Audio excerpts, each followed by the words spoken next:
Pagpalang araw po sa lahat. Nagbabalik po ang ating Autodoc. God bless. At thank God at panibagong buhay kalakasan sa araw na ito. May quick share lang ako ditong Mercedes dahil wala tayong diagnosing electrical, mechanical tayo. Sakit na naman ang mga buto nito. So misfire to. Internal, may misfire siya.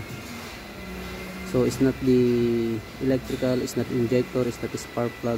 Kaya hindi na natin pinalitan dahil alam ko na sa internal yung problema eh. Mercedes to 2021. Bata pa, 2022 technical. A250 petrol engine 2.0.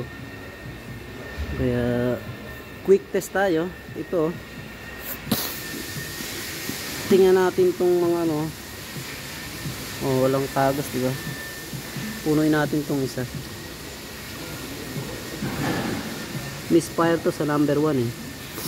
Number 4, number 3, number 2.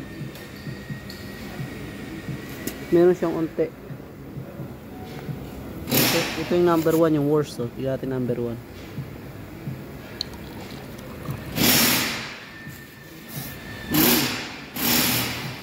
Sirit.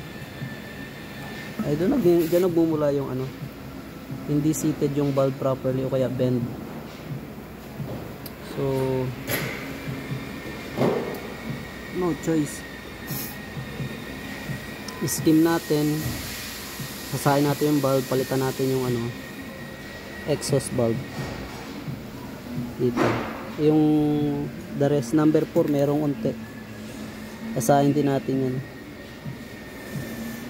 Number 4 exhaust valve. Ayun, wala siya oh. Number 4. Pero yung number 2 saka number 3 is okay.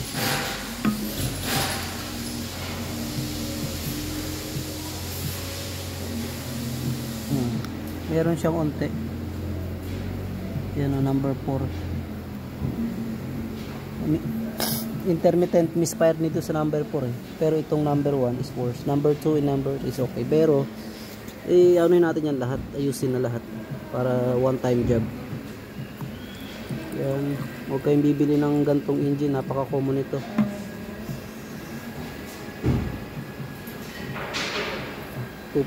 petrol engine A250 2022 pataas. Huwag kayong bibili. 2023 pababa. At malaking trabaho to. Dealer to, ang quote nito is 4,100. So may problema kayo sa parts tsaka sa labor. Malaking trabaho at maraming papalitan, cylinder head, timing chain, lahat ng seal. Kaya ingat-ingat sa pagbili ng Mercedes. A35 engine, A35 and A250, lahat ng 2.0. And thank you and God bless. Quick share lang po.